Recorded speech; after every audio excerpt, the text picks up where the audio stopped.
Sermões em Levítico. Deus purificou todas as nossas transgressões. Paul Sejong.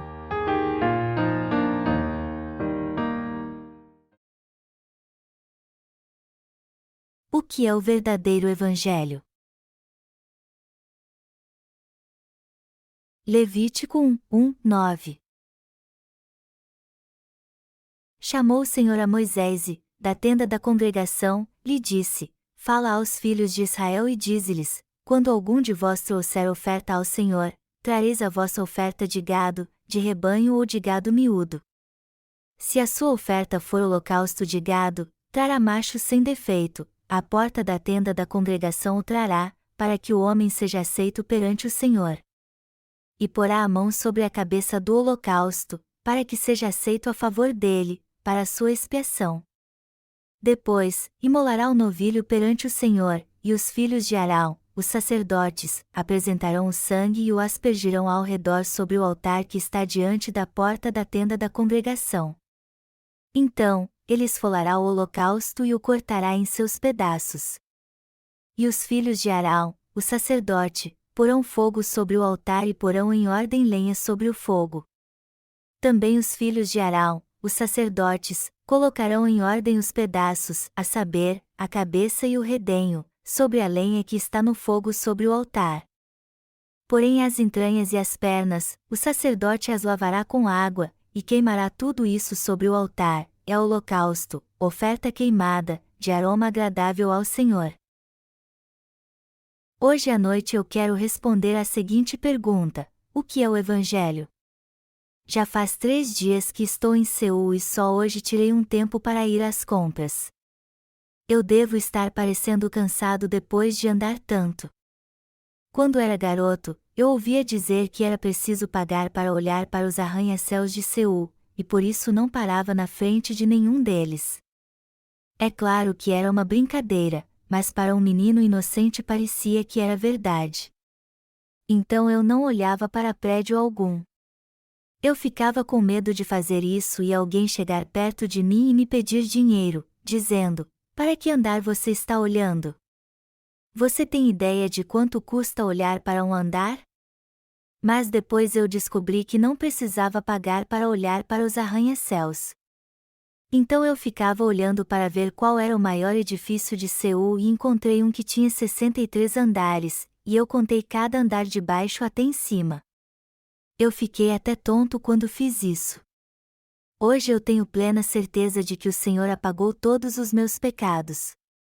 Esta noite eu desejo que nosso coração e nossa mente estejam em Deus, para vermos o que é realmente o verdadeiro Evangelho.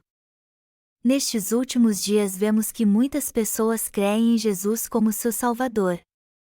E sabemos que muitas delas pregam somente o caminho da cruz para a salvação. Por isso que muitos que possuem uma fé assim dizem que não têm pecado. O problema, porém, é que seus pecados continuam intactos no seu coração, embora eles creiam em Jesus como seu Salvador. Muitos cristãos acreditam que passaram seu pecado original para Jesus quando creram nele como seu Salvador, mas que seus pecados pessoais continuam intactos em seu coração.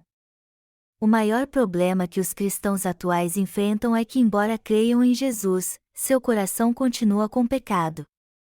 Então surge a questão: está correto os cristãos terem um coração pecaminoso, já que creem em Jesus? Claro que não. Se algum deles ainda tem pecado no coração, é evidente que sua fé em Jesus está errada. E com base na Bíblia eu posso provar como esta situação é séria. Eu quero falar sobre este assunto agora porque muitos não compreendem Jesus e creem nele de forma errada. Por esta razão é que vou explicar o que é o verdadeiro Evangelho. Eu tenho certeza que alguns de vocês sabem que os cristãos usam outros significados para a palavra Evangelho. E estou certo de que todos vocês sabem o significado desta palavra. O que é Evangelho então? Muitas igrejas e pastores deste mundo organizam eventos de avivamento e fazem muita propaganda deles. A ordenança do Senhor é que preguemos o Evangelho até os confins da terra. por isso que alguns líderes cristãos fazem eventos de avivamento com o propósito de tornar sua cidade um lugar santo. Eles fazem com que seus membros evangelizem toda a cidade para trazer santificação a ela. Certa vez eu vi um cartaz de um evento de avivamento que dizia: "Vamos trazer a presença de Cristo a este lugar." Quase todos os líderes cristãos atuais fazem com que seus membros preguem o Evangelho de Cristo, propaguem seu reino até os confins da terra, invoquem as bênçãos do Senhor e outras coisas mais para converter os ímpios. Mas a grande questão é se eles sabem realmente o que é pregar o Evangelho como os servos de Deus pregaram antes. Infelizmente poucos que estão pregando o Evangelho sabem o que ele significa realmente. Apesar de haver muitos cristãos hoje em dia, são poucos os que sabem de fato o sentido da palavra Evangelho quando a usam. Jesus diz em Mateus 7h21, "Nem todo o que me diz, Senhor, Senhor, entrará no reino dos céus, mas aquele que faz a vontade de meu Pai, que está nos céus." O que o Senhor quer dizer aqui com aquele que faz a vontade do meu Pai? Deus fez algo ao enviar seu Filho a esta terra, e o Evangelho é justamente isso. O Evangelho é a obra que o Senhor fez para salvar o homem do pecado, mas poucos sabem disso ou creem nisso de modo correto. Quem é que faz a vontade do Pai então? Os que creem de coração que Ele apagou todos os pecados do mundo de uma vez por todas ao enviar seu Filho a esta terra e, por sua vez, pregam este Evangelho. Deus salvou o homem dos seus pecados ao enviar seu Filho e o Espírito Santo. Foi assim que Ele nos deu a certeza da salvação. E todo aquele que crê e prega esta salvação é que faz a vontade do Pai. E a vontade do Pai é que o homem creia em Jesus como seu Salvador e não tenha mais pecado no coração. Mas infelizmente muitos não sabem disso. É muito importante entendermos primeiro a raiz etimológica do verdadeiro Evangelho. O significado da palavra Evangelho em grego.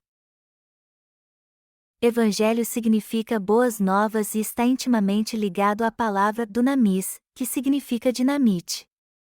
Quando lemos o Antigo Testamento, vemos que o povo de Israel travou muitas batalhas.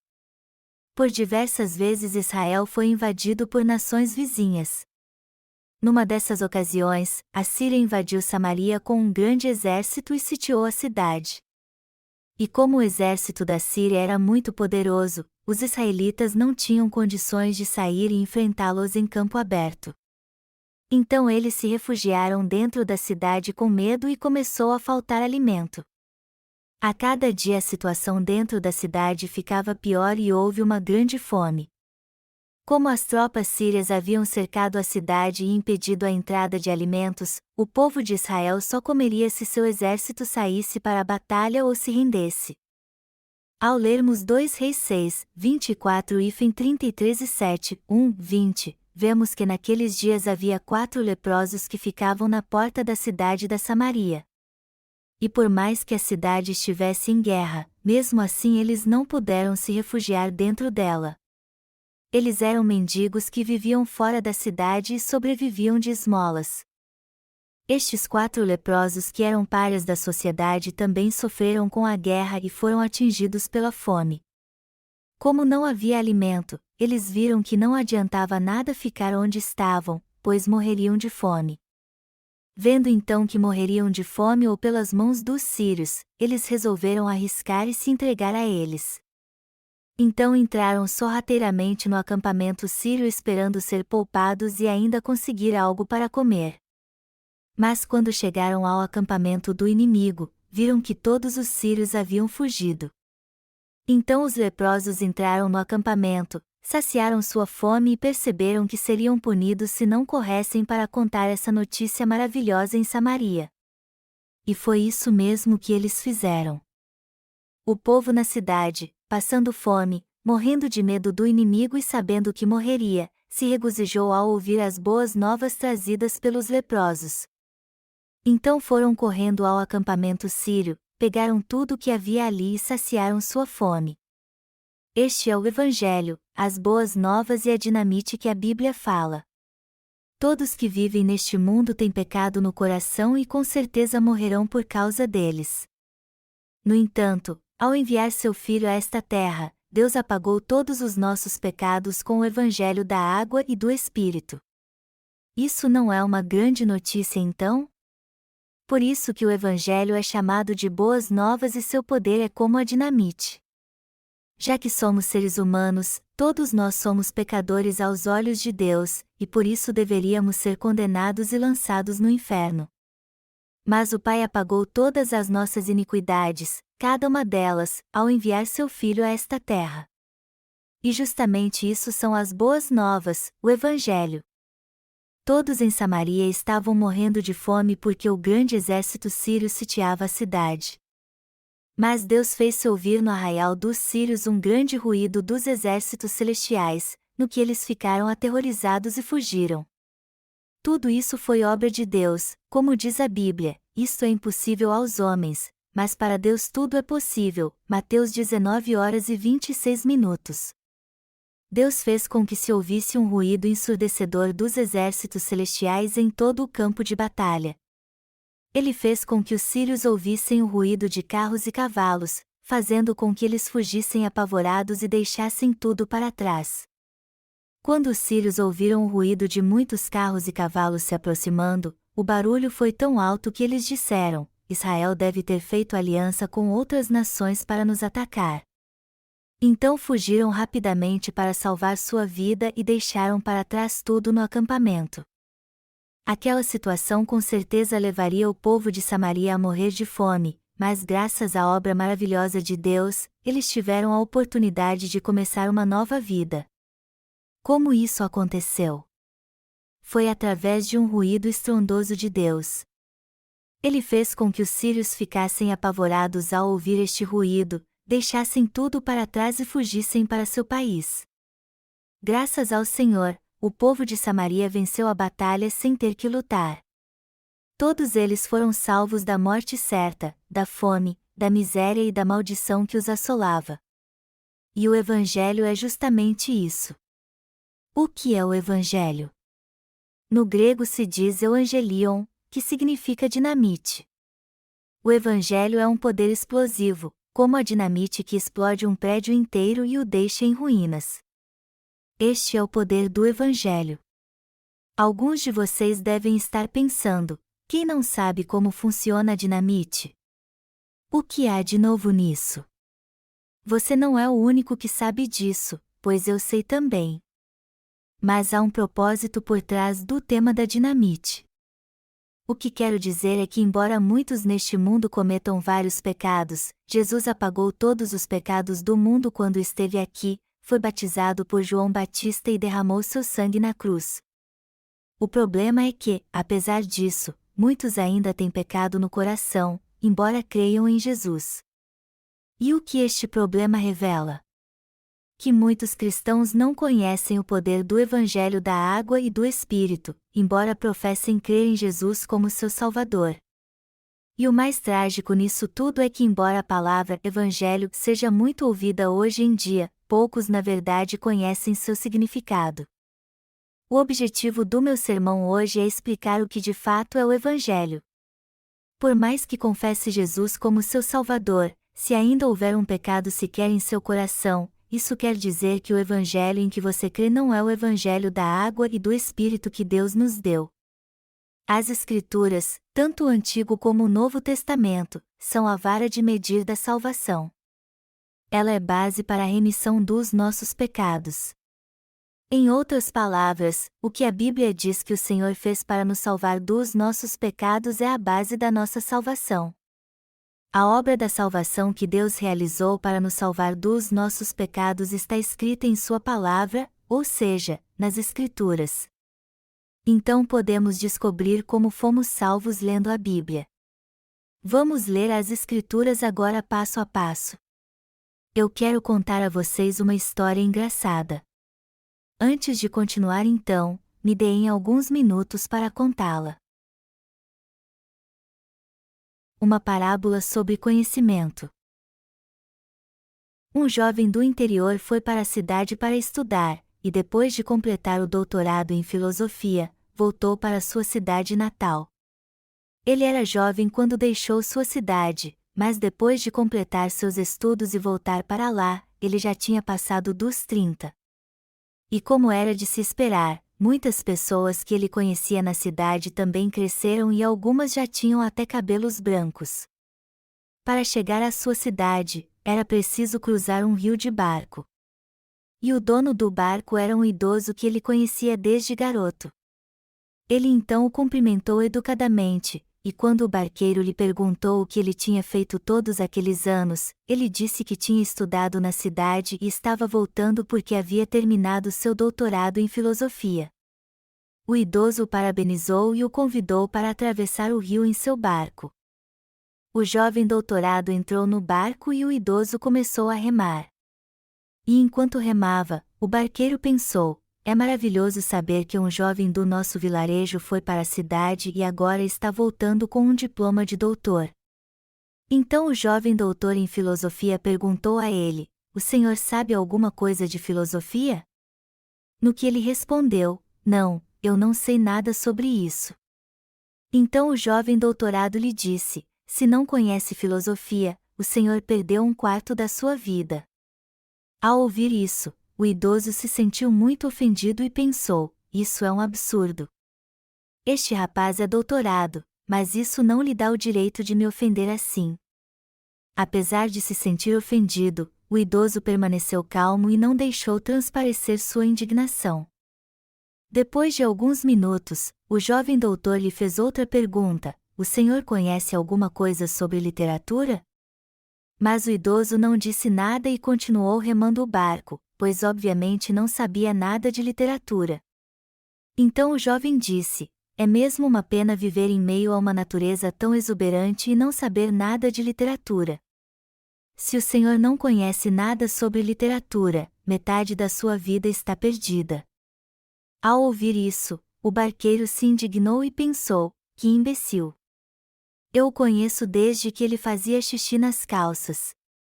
Agora ele vem me dizer que perdi metade da vida porque não sei nada sobre literatura?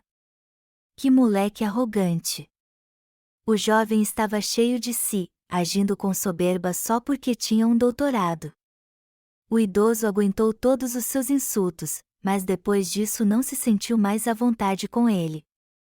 Ele engoliu os insultos sem dizer nada e continuou remando.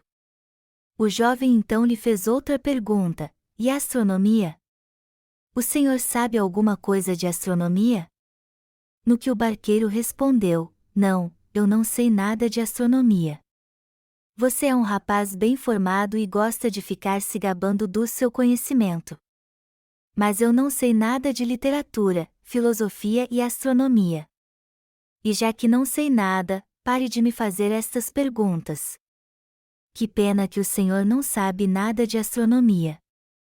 Quase metade da sua vida está perdida então, disse o jovem PhD. Desta vez o barqueiro ficou muito irritado, começou a remar com raiva e pensou: chega! Eu não aguento mais este moleque. Ele está pensando que eu sou idiota. De repente ouviu-se um grande barulho e o barco parou.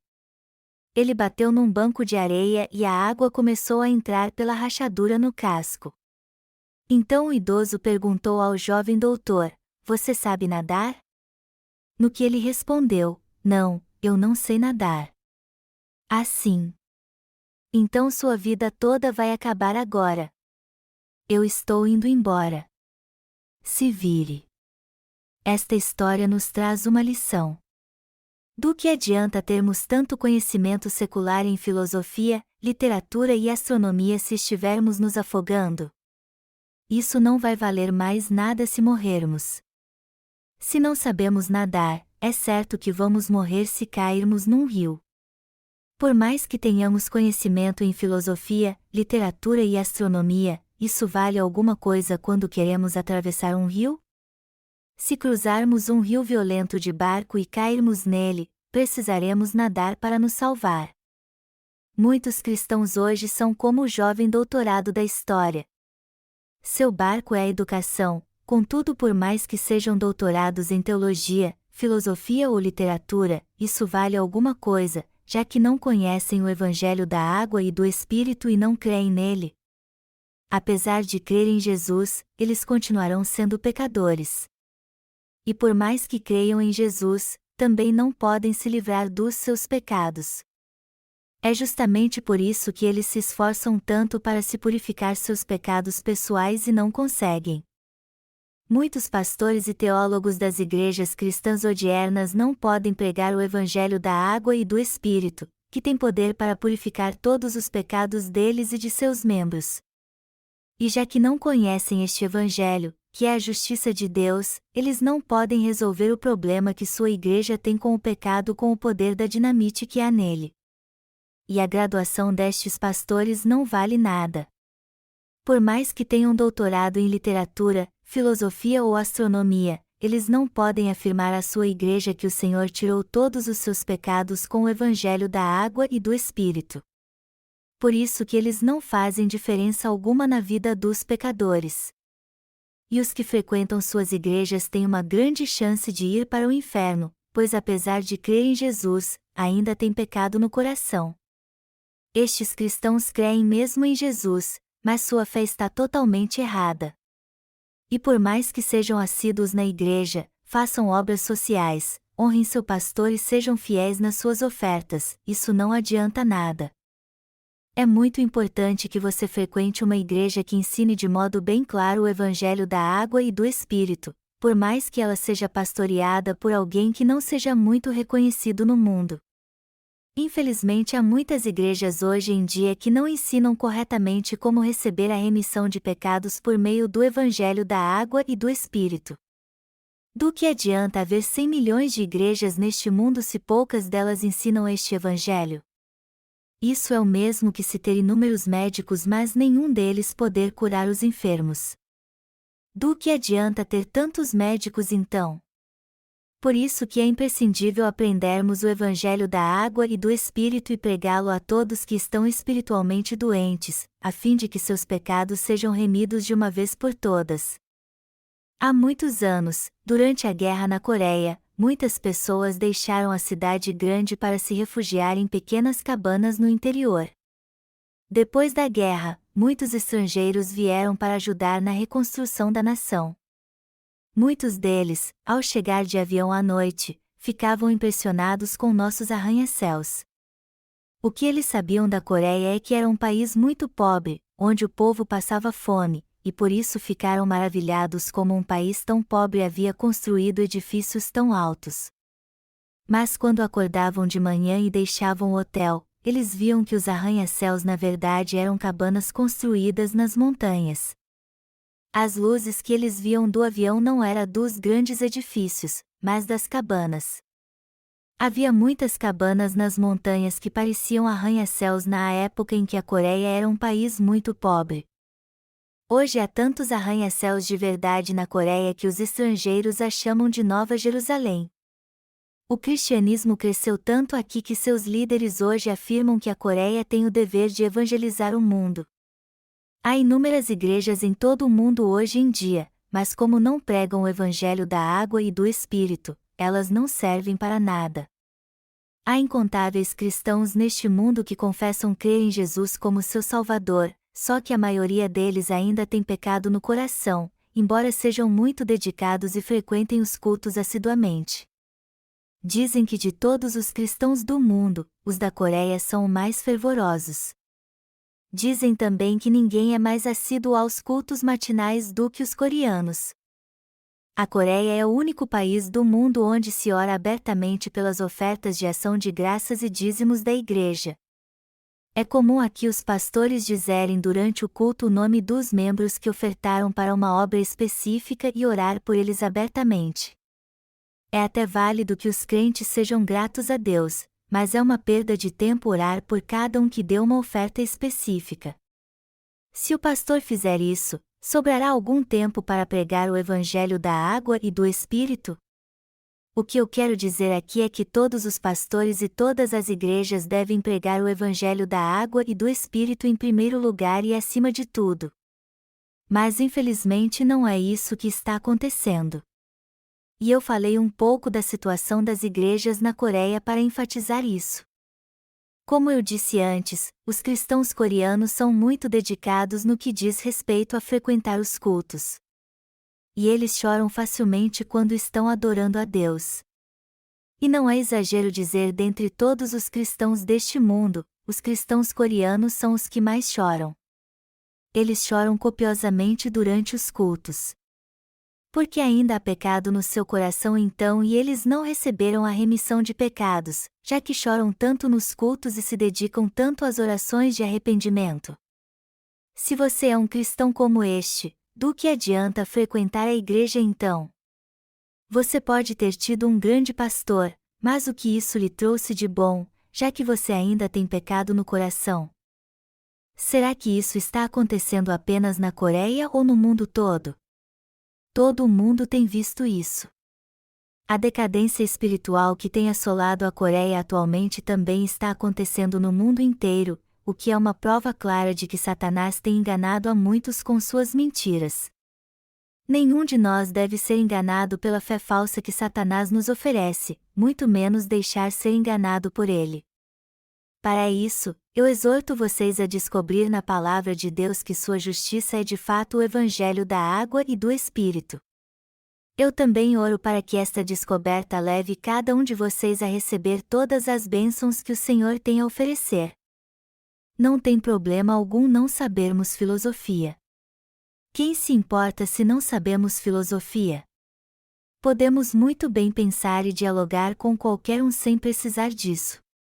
Do que interessa se somos conhecedores de literatura? Por mais que não saibamos expressar nossos pensamentos como os poetas e romancistas, todos nós apreciamos literatura quando lemos uma boa história ou um lindo poema. Por mais que não sejamos tão talentosos em expressar nossos pensamentos como um exímio escritor, isso de modo algum nos atrapalha em nossa vida. Não precisamos ir para a faculdade para gostar de literatura e filosofar sobre as coisas da vida. Podemos aprender tudo isso ao longo da vida. Embora o trabalho seja algo duro para todo mundo, ele não é apenas um meio de sobrevivência, mas uma maneira de nos sentirmos realizados na vida e apreciar sua beleza.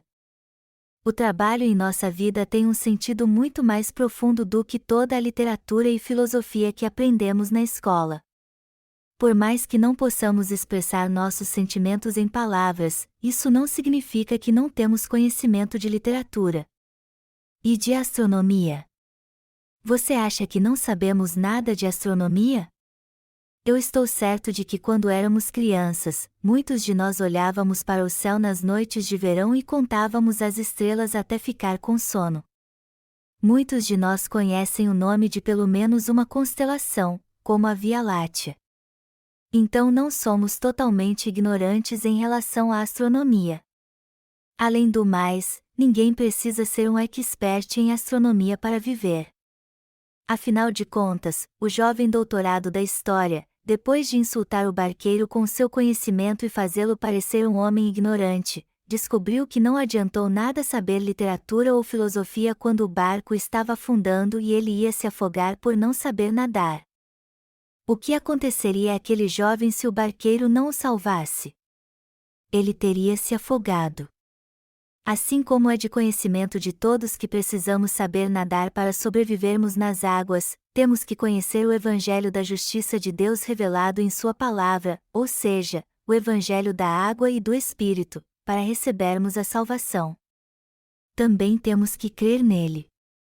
Tudo o que temos a fazer então é ler ambos os testamentos, descobrir exatamente como Deus nos deu a remissão de pecados e a sua justiça, e crer em toda a Escritura. Só poderemos ser salvos se crermos no que a Bíblia diz a respeito da justiça da salvação, pela qual Deus nos salvou de todos os pecados do mundo, e entender como a lei da salvação se aplica a nós. Quando estamos nos afogando, só importa o que vamos fazer para nos salvar, mesmo que tenhamos que nadar cachorrinho. Algumas pessoas desprezam o estilo cachorrinho e dizem que ele é horrível, mas quem está se afogando não pode se dar ao luxo de pensar assim. Vamos ver agora o que diz Levítico 1:9. Vamos analisar agora os estatutos e a lei da salvação que Deus criou. Levi era um dos 12 filhos de Jacó e seu nome significa unidade. E a Bíblia diz que quem se uniu à justiça de Deus e foi purificado dos seus pecados faz parte do seu povo. No livro de Levítico encontramos o método pelo qual Deus apagou os pecados do homem. Está escrito em Levítico 1:4, chamou o Senhor a Moisés e, da tenda da congregação, lhe disse, fala aos filhos de Israel e dize-lhes, quando algum de vós trouxer oferta ao Senhor, trareis a vossa oferta de gado, de rebanho ou de gado miúdo. Se a sua oferta for holocausto de gado, trará macho sem defeito, à porta da tenda da congregação o trará, para que o homem seja aceito perante o Senhor. E porá a mão sobre a cabeça do holocausto, para que seja aceito a favor dele, para a sua expiação. Deus chamou Moisés e deu a ele todas as exigências do sistema sacrificial que os israelitas deveriam seguir. O livro de Levítico trata da lei que Deus deu a Moisés quando o chamou ao Monte Sinai. Deus deu ao povo de Israel exatamente 613 estatutos e mandamentos. Este número foi determinado por eruditos bíblicos. Mas será que o homem consegue guardar todos os 613 mandamentos da lei de Deus? Se isso não é possível, por que então Deus nos deu a lei? Ele nos deu a lei para que por meio dela conheçamos nossos pecados e para deixar bem claro que devemos passá-los para Jesus Cristo, a fim de que ele venha remi-los. Em Êxodo 25 Deus diz ao povo de Israel que através de Moisés que eles devem construir o tabernáculo, que seria sua habitação. E após mandar Moisés construir o tabernáculo, ele disse que o povo deveria buscá-lo para receber a remissão de pecados pela fé através do sistema sacrificial que ele havia instituído. E como o povo de Israel deveria buscar a Deus, que sacrifício eles deveriam oferecer e de que modo receberiam a remissão de pecados pela fé como está descrito no livro de Levítico. Levítico 1h04 diz, e porá a mão sobre a cabeça do holocausto, para que seja aceito a favor dele, para a sua expiação. Aqui diz claramente que quando um pecador impusesse as mãos sobre a cabeça do holocausto, seus pecados seriam passados para ele, e é isso que significa expiação. Quando um pecador impunha as mãos sobre o holocausto especificado por Deus, seus pecados eram passados para ele. Em outras palavras, quando o povo de Israel oferecia um sacrifício segundo as exigências do sistema sacrificial, seus pecados eram passados para o holocausto. Seus pecados eram tirados e passavam para o holocausto, que era uma ovelha ou novilho. O povo de Israel pecava quando violava alguns dos mandamentos de Deus, mas quando impunham as mãos sobre a cabeça do holocausto, todos os seus pecados eram passados para ele. Esta era a lei da salvação que Deus instituiu nos dias do Antigo Testamento. Este foi o estatuto que Deus instituiu para salvar o homem dos seus pecados. Foi uma regra criada por Deus. Deste modo, todos durante o Antigo Testamento podiam receber a remissão de pecados crendo nos estatutos que Deus instituiu. Até os sacerdotes, que eram os líderes do povo de Israel no Antigo Testamento, não conseguiam viver segundo a lei de Deus e pecavam contra ele. Então tinham que oferecer um bode, novilho ou ovelha como sacrifício a Deus e passar seus pecados para ele pela imposição de mãos. Todo aquele que quisesse receber a remissão de pecados tinha que reconhecer seus pecados e confessá-los primeiro. Quem cometia pecado contra Deus tinha que impor as mãos sobre a cabeça do holocausto, passar seus pecados para ele e confessar: Senhor, foram estes os pecados que cometi. Eu também adorei outros deuses. Assim a pessoa passava seus pecados para o holocausto e não precisava mais morrer por causa deles. O holocausto, por sua vez, tinha que morrer no lugar do pecador. A pessoa então degolava o animal e dava seu sangue para o sacerdote. Este o passava nas 4 pontas do altar de ofertas queimadas e derramava o resto no chão, na base do altar. Após aspergir o sangue nas 4 pontas do altar de ofertas queimadas, o sacerdote cortava o animal em pedaços, punha sua cabeça e sua gordura no altar, e queimava tudo como oferta a Deus. Esta era a oferta queimada. A Bíblia diz que o cheiro da carne queimada do holocausto era como aroma suave ao Senhor. Esta era a lei que Deus instituiu para que os pecadores fossem remidos dos seus pecados. Mas para receber a remissão de pecados, todos tinham que oferecer um sacrifício a Deus, e este sacrifício tinha que ser oferecido de acordo com as exigências da lei de Deus. Como um pecador era purificado quando pecava contra outro pecador? Isso acontecia através do sistema sacrificial instituído por Deus, que preparou a lei da salvação a fim de que todo aquele que oferecesse um sacrifício justo segundo a sua lei pudesse receber a remissão de pecados. Assim Deus demonstrava sua grande misericórdia pelo ser humano. Ele permitia que todo aquele que oferecesse um sacrifício de fé, de acordo com exigências do sistema sacrificial que ele instituiu, recebesse a remissão de pecados. A remissão de pecados dos sacerdotes. De que modo Deus prometeu que apagaria os pecados dos sacerdotes quando eles pecassem? Vamos ler Levítico 4, 1, 4. Disse mais o Senhor a Moisés: fala aos filhos de Israel, dizendo: quando alguém pecar por ignorância contra qualquer dos mandamentos do Senhor, por fazer contra algum deles o que não se deve fazer, se o sacerdote ungido pecar para escândalo do povo, oferecerá pelo seu pecado um novilho sem defeito ao Senhor, como oferta pelo pecado. Trará o novilho à porta da tenda da congregação, perante o Senhor, porá a mão sobre a cabeça do novilho e o imolará perante o Senhor. Deus diz aqui que quando um sacerdote pecava, ele tinha que oferecer um novilho sem defeito como sacrifício. E quando ele fazia isso no tabernáculo, era indispensável que ele também impusesse as mãos sobre a cabeça do holocausto. Deus deixa bem claro aqui que o sacerdote tinha que impor as mãos sobre a cabeça do animal antes de oferecê-lo a ele. Somente Arão e seus descendentes eram sacerdotes. E Deus ordenou que quando eles pecassem e trouxessem culpa sobre o povo, eles tinham que oferecer um animal por seus pecados a fim de pagar o preço por eles. E o sacrifício tinha que ser um novilho sem defeito, segundo Deus exigia. Deus também disse que o sacerdote não podia deixar de impor as mãos sobre a cabeça do holocausto para passar seus pecados para ele. Só assim o salário do pecado era pago com a morte do holocausto. Podemos ver claramente aqui a lei da salvação que Deus instituiu para os justos e seus retos princípios. A primeira coisa que um sacerdote tinha que fazer para receber a remissão de pecados era impor as mãos sobre a cabeça de um novilho. Ele tinha que fazer isso para passar seus pecados para o animal. A imposição de mãos tem o seguinte sentido espiritual na Bíblia: passar, transferir, enterrar. Até hoje, se você permitir que um endemoninhado imponha as mãos sobre sua cabeça e ore por você, os demônios que estão nele passarão para você. É isso que acontece em reuniões de oração e nas igrejas pentecostais, que não passam de seita. Muito tempo atrás, o irmão Brochun Kim foi a uma dessas reuniões de oração, e quando o dirigente do culto impôs as mãos sobre sua cabeça, seus olhos saltaram. Isso é a prova de que o dirigente estava endemoninhado. Mas por que os olhos do irmão Kim saltaram desse jeito? Ele é um robô? Algo está errado quando os olhos de alguém saltam assim.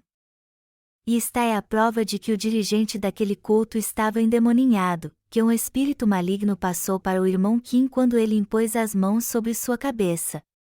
A primeira coisa que o sacerdote tinha que fazer para ser salvo dos seus pecados era trazer um animal sem defeito e impor as mãos sobre sua cabeça antes de oferecê-lo a Deus em holocausto.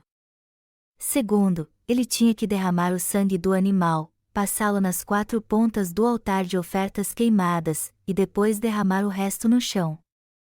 Era assim que ele orava: Senhor, eu pequei e trouxe culpa ao povo de Israel.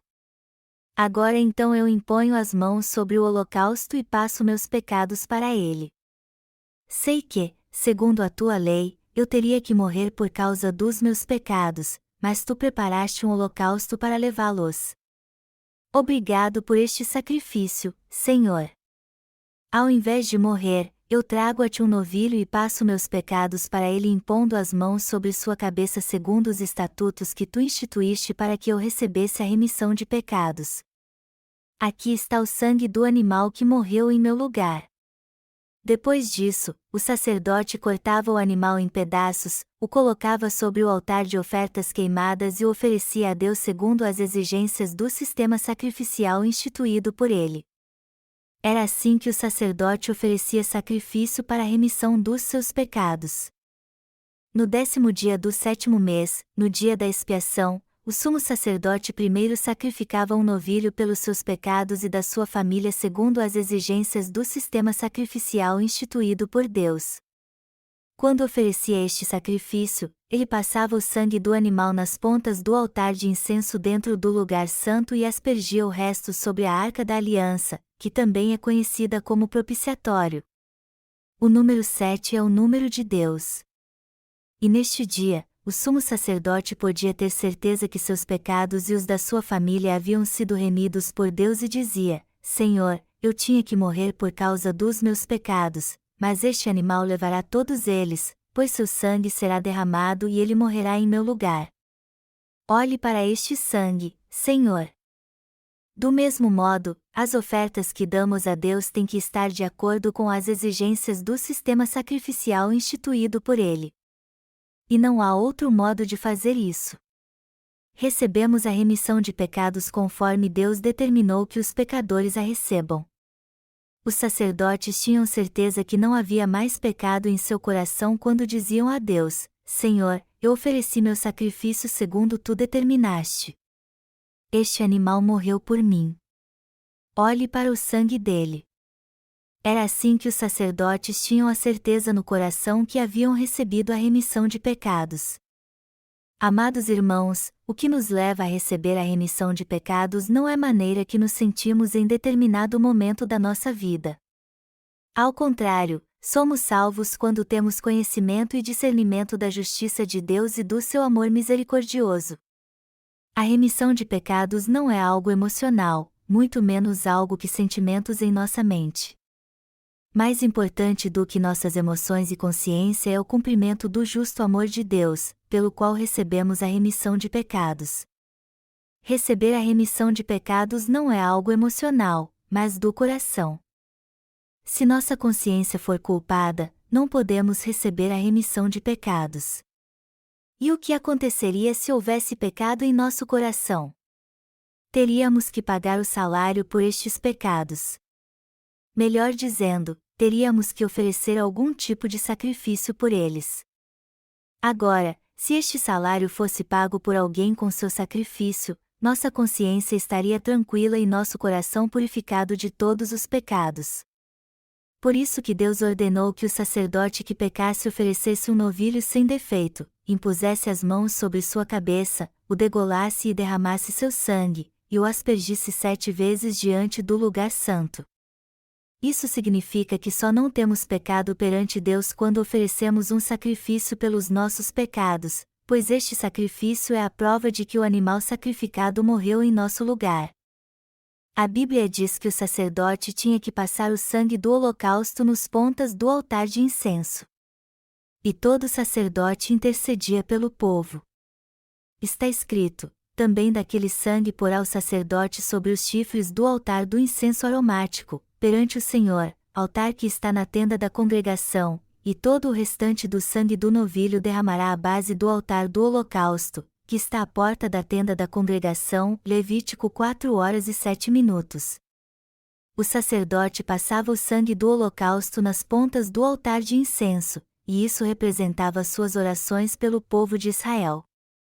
O altar de incenso na verdade era um altar de oração. Deus mandou que os sacerdotes passassem o sangue do sacrifício nas pontas deste altar de oração. Isso quer dizer que quando oramos a Deus, é indispensável termos a certeza pela fé de que nossos pecados foram passados para o sacrifício, que seu sangue foi derramado e ele de fato morreu. Só assim poderemos buscar a Deus em oração. Só podemos buscar a Deus e pedir sua ajuda se tivermos a certeza de que nossos pecados foram mesmo passados para o holocausto e este animal morreu por nós. Caso contrário, não poderemos buscar o Deus Santo. Sem esta certeza também, não podemos orar a Deus de modo correto, mal conseguiremos começar a oração e nem saberemos o que dizer. Por isso que o sacerdote era o representante do povo e tinha que orar por eles. E quando ele pecava e trazia culpa sobre o povo, ele tinha que oferecer um sacrifício a Deus para pagar pelo seu pecado, impor as mãos sobre a cabeça do holocausto, derramar seu sangue e oferecê-lo a Deus. Como eu já disse muitas vezes antes, todos estes estatutos foram instituídos por Deus. E quando cremos neles é que recebemos a remissão de pecados. Está escrito em Levítico 4, 11, 12, mas o couro do novilho, toda a sua carne, a cabeça, as pernas, as entranhas e o excremento, a saber, o novilho todo, levá-lo afora do arraial, a um lugar limpo, onde se lança a cinza, e o queimará sobre a lenha, será queimado onde se lança a cinza. Deus diz aqui que o pelo do animal sacrificado tinha que ser tirada, seu corpo cortado em pedaços, todas as partes impuras e as entranhas removidas, e tudo isso deveria ser levado para fora do arraial e queimado. E era ao norte do tabernáculo onde as partes impuras deveriam ser queimadas. As partes impuras do sacrifício deviam ser queimadas, enquanto sua gordura era retirada e queimada sobre o altar de ofertas queimadas. E quando Deus sentia o cheiro da gordura queimada do holocausto, ele dizia: sim, este animal foi sacrificado e morreu em seu lugar. Sua gordura representa o Espírito Santo. E graças a ele recebemos a remissão de pecados quando pela fé oferecemos sacrifício a Deus segundo as exigências do sistema sacrificial descritos na Palavra de Deus, como Deus determinou. Muitos pastores cristãos hoje em dia infelizmente tentam ensinar isso sem saber como Jesus Cristo tirou nossos pecados. Só que eles fazem isso não pela fé na justiça de Deus, mas numa falsa crença criada por eles mesmos. A remissão de pecados de toda a congregação. O sistema sacrificial instituído por Deus também trazia purificação para toda a congregação de Israel, pois quando pecavam de igual modo, era assim que podiam purificar seus pecados. Vamos ler Levítico 4, 13, 21. Mas, se toda a congregação de Israel pecar por ignorância, e isso for oculto aos olhos da coletividade, e se fizerem, contra algum dos mandamentos do Senhor, aquilo que se não deve fazer, e forem culpados, e o pecado que cometeram for notório, então, a coletividade trará um novilho como oferta pelo pecado e o apresentará diante da tenda da congregação. Os anciãos da congregação porão as mãos sobre a cabeça do novilho perante o Senhor, e será imolado o novilho perante o Senhor. Então, o sacerdote ungido trará do sangue do novilho à tenda da congregação, molhará o dedo no sangue e o aspergirá 7 vezes perante o Senhor, diante do véu. E daquele sangue porá sobre os chifres do altar que está perante o Senhor, na tenda da congregação, e todo o restante do sangue derramará à base do altar do holocausto, que está à porta da tenda da congregação. Tirará do novilho toda a gordura e a queimará sobre o altar, e fará a este novilho como fez ao novilho da oferta pelo pecado, assim o fará, e o sacerdote por eles fará expiação, e eles serão perdoados. Depois, levará o novilho fora do arraial e o queimará como queimou o primeiro novilho, é a oferta pelo pecado da coletividade. Como é que toda a congregação de Israel recebia a remissão de pecados quando pecava? O sistema sacrificial provia uma purificação coletiva também, ou seja, Deus criou uma maneira específica para que todos os israelitas recebessem a remissão de pecados quando pecassem em conjunto. Está escrito acima que quando todo o povo de Israel pecava contra Deus, a assembleia tinha que levar um novilho à tenda da congregação e oferecê-lo em sacrifício ali. Os anciãos da congregação impunham as mãos sobre a cabeça do novilho e o sacrificavam perante o Senhor. Mas quando um sacerdote pecava, ele mesmo tinha que impor as mãos sobre a cabeça do holocausto. Quando era a congregação que pecava, os anciãos do povo é que impunham as mãos sobre o holocausto, cada um segundo sua ordem, passava seus pecados para ele e o sacrificava a Deus segundo as mesmas exigências do sistema sacrificial que os sacerdotes tinham que cumprir. Era assim que toda a congregação de Israel recebia a remissão dos pecados que cometiam em conjunto. Era isso que diziam os anciãos quando impunham as mãos sobre o holocausto e confessavam os pecados da congregação: Senhor, todos nós pecamos. Nós cometemos idolatria, ferimos uns aos outros, fizemos tudo isso juntos. E o que acontecia depois que eles diziam isso e impunham as mãos sobre a cabeça do holocausto? O que eu disse que a imposição de mãos significa? Significa passar, transferir, e era assim que todos os pecados da congregação eram passados para o holocausto. Para onde então iam os pecados do povo quando os anciãos impunham as mãos sobre a cabeça do novilho?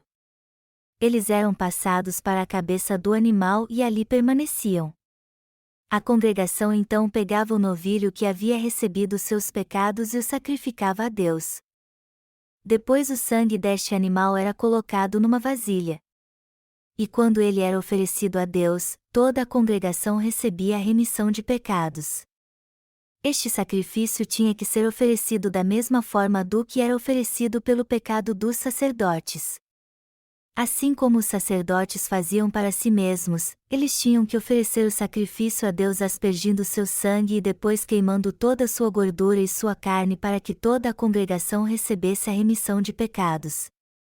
Mas antes de tudo, os anciãos da congregação é que tinham que impor as mãos sobre o holocausto, só depois o sacerdote o degolava, aspergia seu sangue 7 vezes sobre o propiciatório, e derramava o resto na base do altar de ofertas queimadas na tenda da congregação, fazendo assim expiação por todo o povo e que seus pecados fossem perdoados. Quando o próprio sacerdote pecava, ele mesmo tinha que impor as mãos sobre o holocausto, derramar seu sangue, aspergi-lo e queimar a carne do sacrifício, ele mesmo tinha que fazer tudo isso sozinho. Mas quando toda a congregação pecava, os anciãos do povo é que impunham as mãos sobre o holocausto e passavam seus pecados para ele, depois é que o sacerdote dava prosseguimento a todas as etapas restantes do sacrifício. Todo o ritual de sacrifício depois disso era feito pelo sacerdote, ou seja, derramar o sangue do animal, aspergi-lo 7 vezes sobre o propiciatório, passá-lo nas pontas do altar de incenso, tirar os rins e a gordura, e queimar tudo no altar de ofertas queimadas. A congregação só recebia a remissão de pecados quando o sacerdote pela fé oferecia sacrifício por eles assim. A remissão de pecados dos príncipes. Também havia um modo específico no sistema sacrificial para trazer remissão de pecados a todos os príncipes de Israel. Está escrito em Levítico 4, 22 e 24, quando um príncipe pecar, e por ignorância fizer alguma de todas as coisas que o Senhor, seu Deus, ordenou se não fizessem, e se tornar culpado, ou se o pecado em que ele caiu lhe for notificado, trará por sua oferta um bode sem defeito. E porá a mão sobre a cabeça do bode e o imolará no lugar onde se imola o holocausto, perante o Senhor, é oferta pelo pecado. Quem eram os príncipes? A nação de Israel era composta por 12 tribos que descendiam dos 12 filhos de Jacó. O representante de cada tribo era chamado de príncipe. E a Bíblia diz aqui que quando um príncipe pecava contra Deus, ele tinha que oferecer um bode em sacrifício. E está bem especificado aqui que o animal tinha que ser um macho, mas um bode, e não um novilho.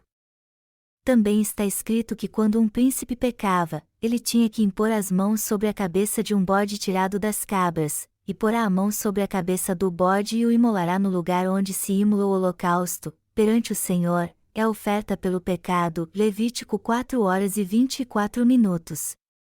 Seus pecados eram passados para o bode quando ele impunha as mãos sobre sua cabeça e o degolava.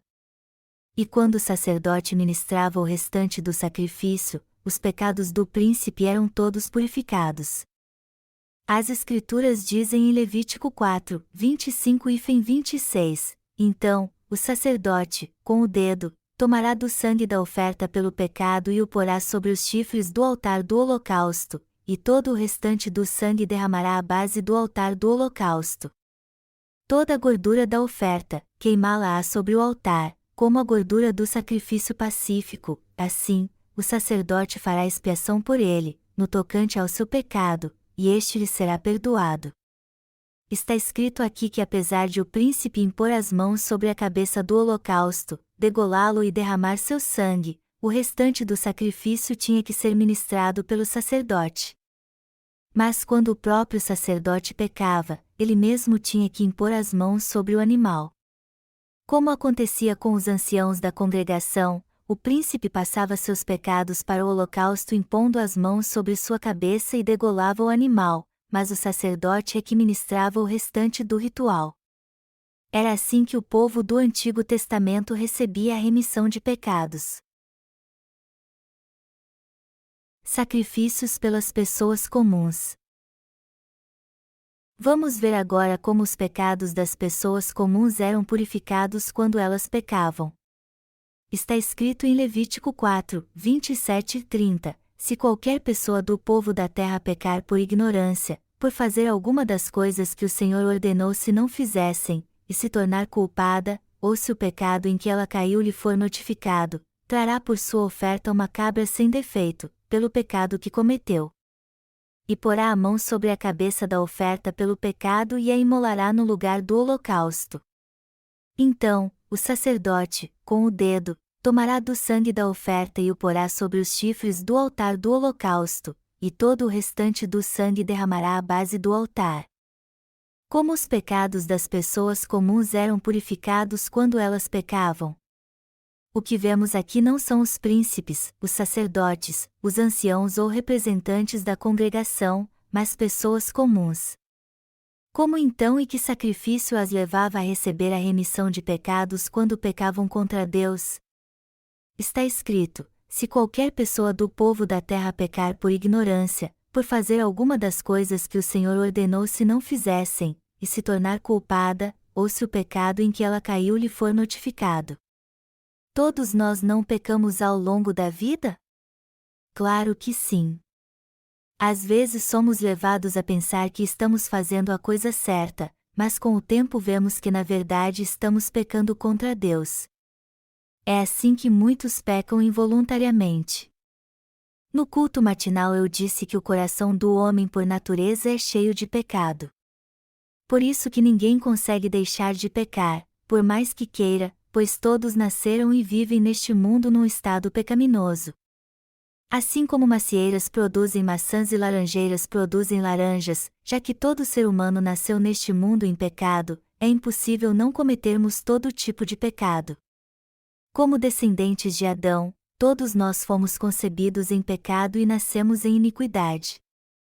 Por isso todo ser humano peca, até mesmo sem perceber, e comete tantos pecados e transgressões. O que Deus disse que as pessoas comuns de Israel deveriam fazer quando percebessem que haviam violado um dos mandamentos da lei de Deus, na qual ele lhes ensina o que devem e não devem fazer? Deus disse: se o pecado em que ela caiu lhe for notificado, trará por sua oferta uma cabra sem defeito, pelo pecado que cometeu. E porá a mão sobre a cabeça da oferta pelo pecado e a imolará no lugar do holocausto. Na verdade, a Bíblia descreve em detalhes o sacrifício que as pessoas comuns deveriam oferecer para purificar seus pecados. Quando alguém comum do povo pecava e entendia que havia violado um mandamento de Deus, que seus atos o levaram a se desviar, que o que ele pensava que era bom na verdade era pecado, e que por isso tinha mesmo quebrado um mandamento, o que o tornará um pecador, ele tinha que levar ao sacerdote uma cabra sem defeito. Mas antes de oferecer esta cabra como holocausto a Deus, ele tinha que impor as mãos sobre sua cabeça e passar todos os seus pecados para ela, como os sacerdotes e anciões faziam. Você ainda se lembra o que significa a imposição de mãos? Era pela lei de Deus que o povo de Israel passava seus pecados para a cabeça do holocausto. E isso significa transferir. Levítico 1h04 diz: e porá a mão sobre a cabeça do holocausto, para que seja aceito a favor dele, para a sua expiação. Se alguém do povo oferecesse um holocausto sem primeiro impor as mãos sobre sua cabeça, ele não poderia ser remido dos seus pecados, mesmo que o sangue do animal fluísse como um rio. Era algo imprescindível para todo pecador que oferecia um holocausto pelos seus pecados impor as mãos sobre sua cabeça a fim de passá-los para o animal.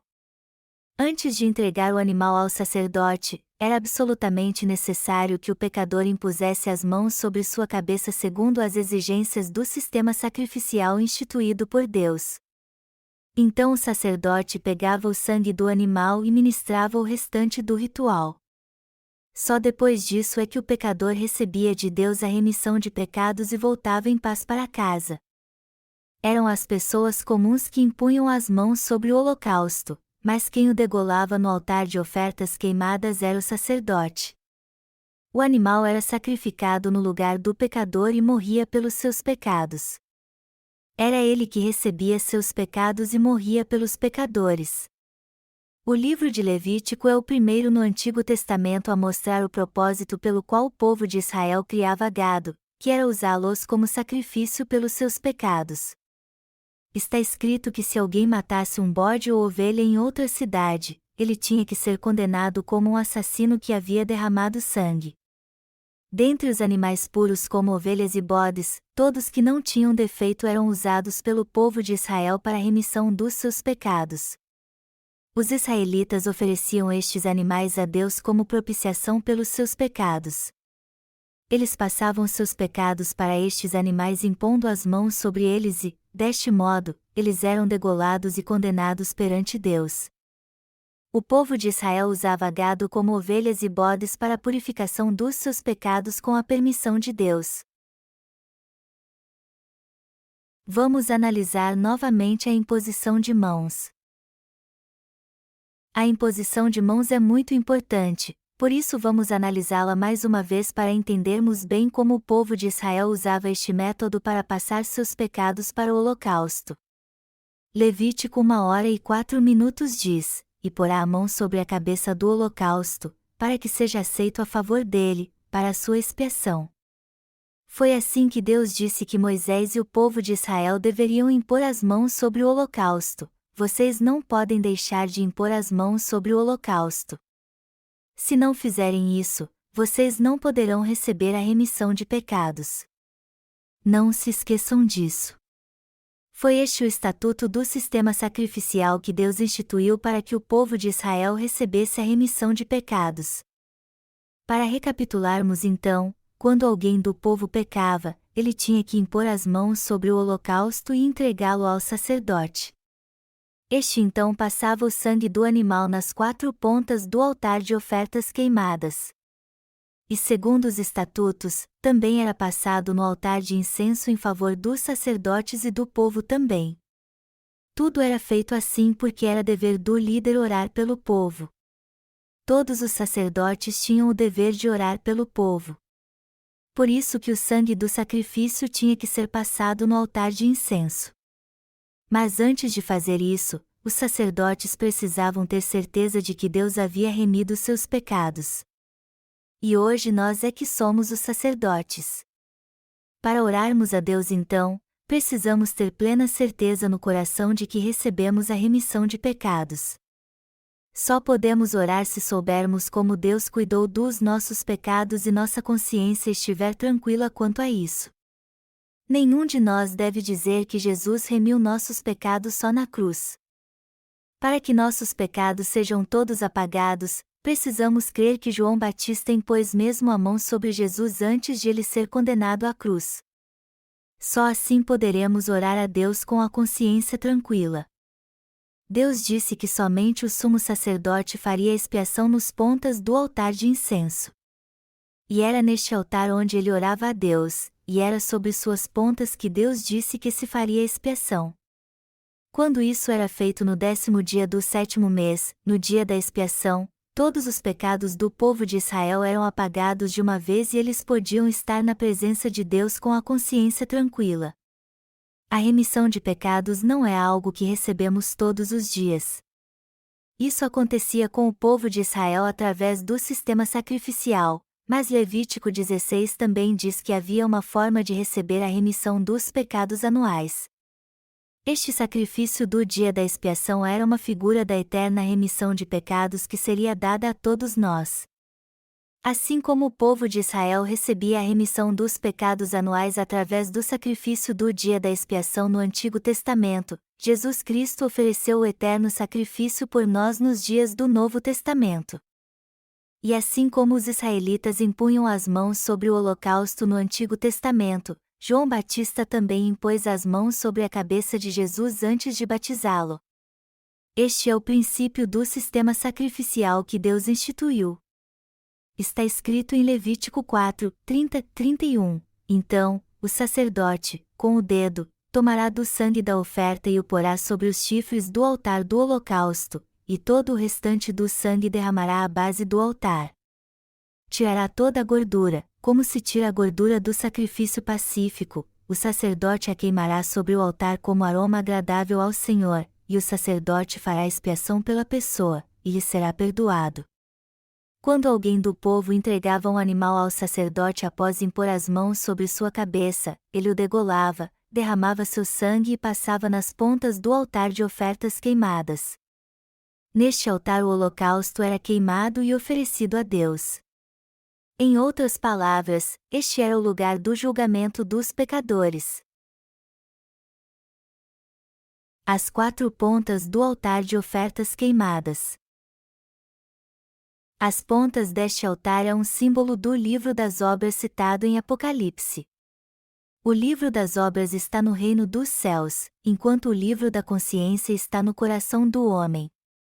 Então os pecados que cometemos estão sempre num lugar ou no outro, ou seja, na tábua do nosso coração ou no livro das obras, que está com Deus.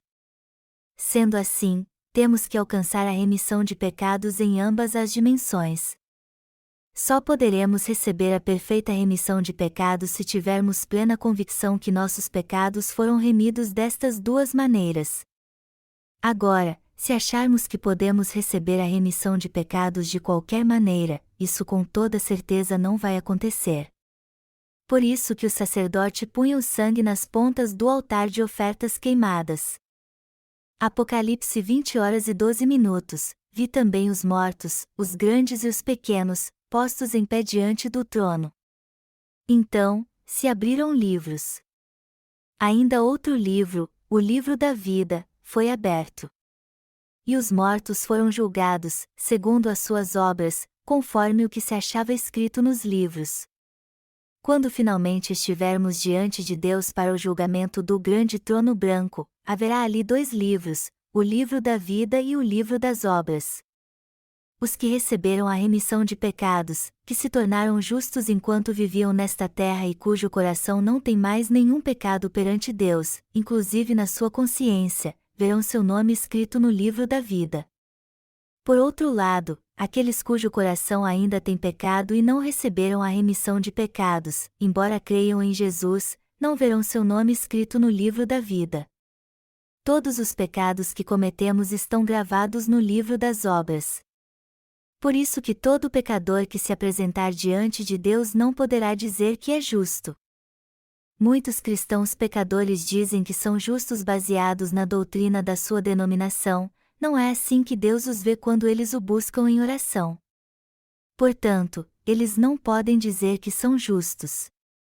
Por outro lado, os que se tornaram justos crendo no Evangelho da água e do Espírito podem dizer com toda a certeza quando estiverem na presença de Deus: Pai, eu estou na sua presença agora. Tu purificaste todos os meus pecados. Aleluia!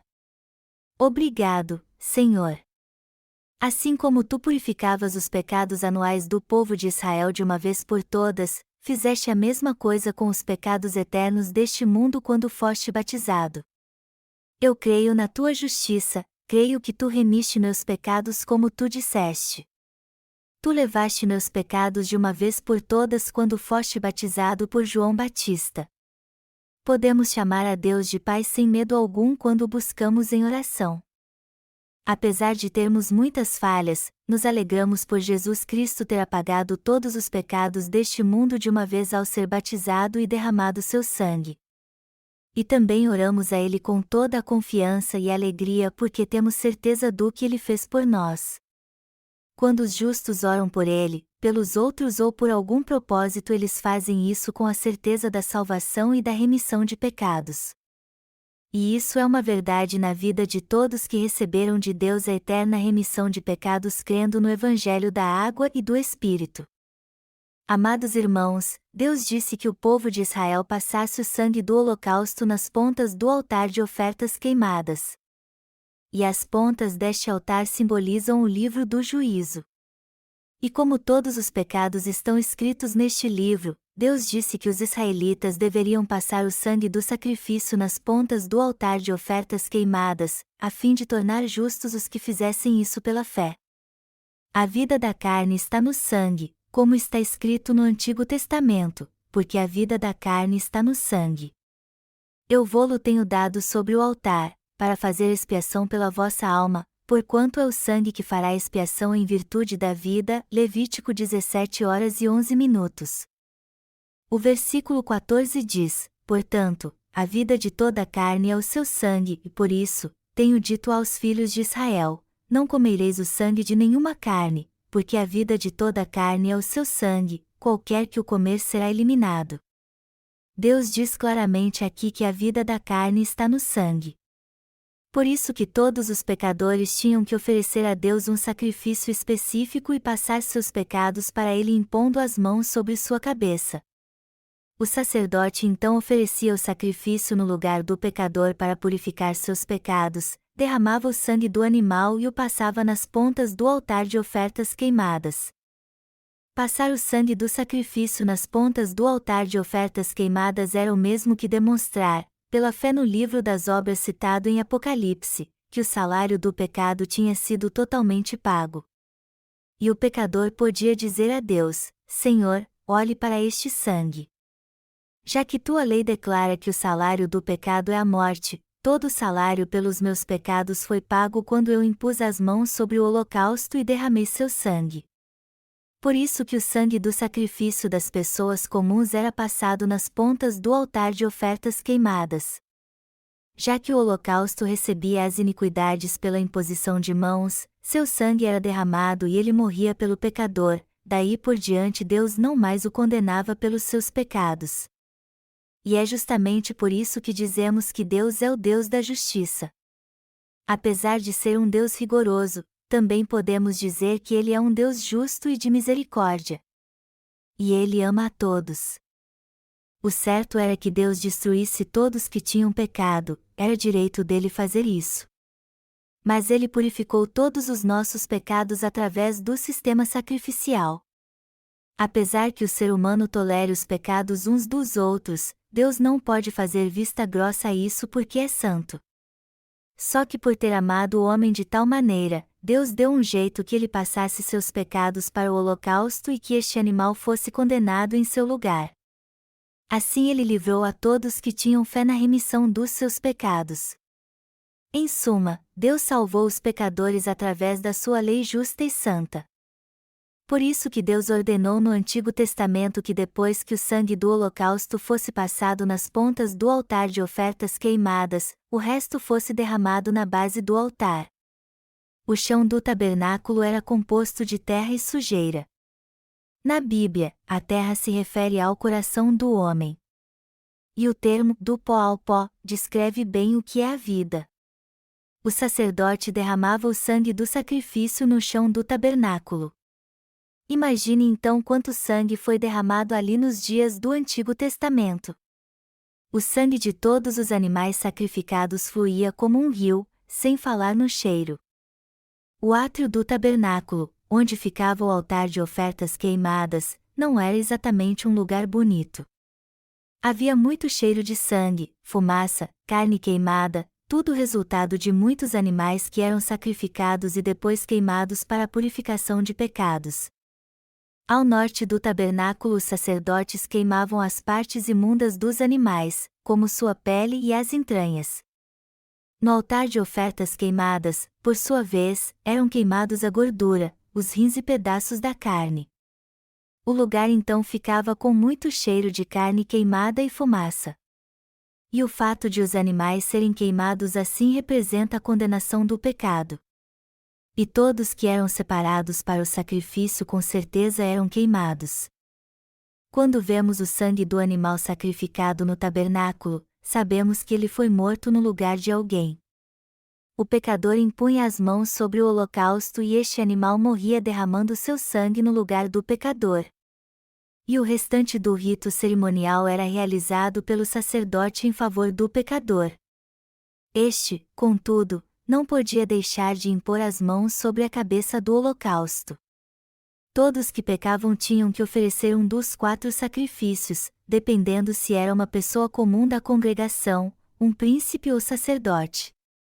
Os anciãos só impunham as mãos sobre a cabeça do holocausto caso toda a congregação pecasse, nos outros casos, todos que pecavam é que tinham que impor as mãos sobre o holocausto para passar seus pecados para ele.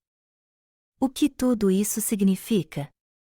Já que cremos na palavra, Deus está nos dizendo que devemos concordar com toda a boa obra que Jesus Cristo fez quando veio a esta terra e crer nisso de todo o coração.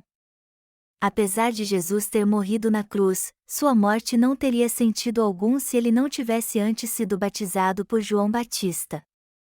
Deus salvava os pecadores das suas iniquidades no Antigo Testamento quando eles impunham as mãos sobre o holocausto sem defeito no tabernáculo, e o sangue destes animais era derramado e eles, queimados. Não era à toa que os pecadores impunham as mãos sobre o holocausto.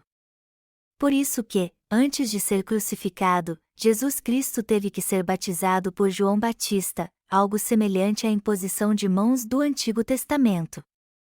Deus não aceitava nenhum sacrifício se não houvesse imposição de mãos.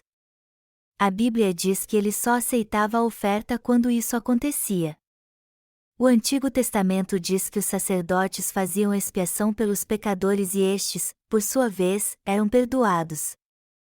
É muito importante lembrarmos que não somos nós que nos libertamos da condenação do pecado, mas o sumo sacerdote é que faz isso por nós.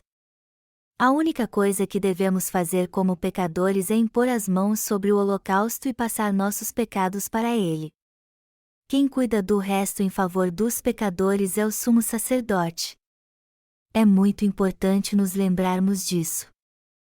Nós pecamos porque somos fracos, mas mesmo assim podemos crer em Jesus, nos estatutos da palavra de Deus e concordar com seu sistema sacrificial. Podemos fazer tudo isso apesar das nossas falhas.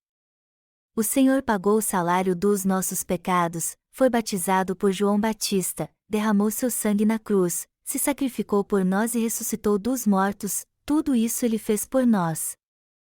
Como pecadores, tudo o que temos a fazer é impor as mãos sobre o holocausto e passar nossos pecados para ele, pois não temos autorização para sacrificar o animal e derramar seu sangue. Já que a Bíblia diz que o salário do pecado é a morte, todo pecador deveria morrer. Por isso que a palavra também diz que o sacerdote por eles fará expiação, e eles serão perdoados. Como é importante então a função do sacerdote? Se o sumo sacerdote não exercesse sua função, os pecadores não poderiam receber a remissão de pecados. Todos eles estariam condenados à destruição se o sumo sacerdote não exercesse sua função. Por isso que Deus chamou Arão, irmão de Moisés, como sumo sacerdote. Arão foi o porta-voz do seu irmão quando Deus livrou do Egito o povo de Israel. Moisés recebeu a lei de Deus e falou por ele ao povo, enquanto Arão assumiu a função de sacerdote para purificar seus pecados. Somente Arão e seus descendentes podiam ser sumos sacerdotes. É muito importante entendermos muito bem que somente os descendentes de Arão podiam ser sumos sacerdotes. Hoje aprendemos sobre os sacrifícios que eram oferecidos pelas pessoas comuns,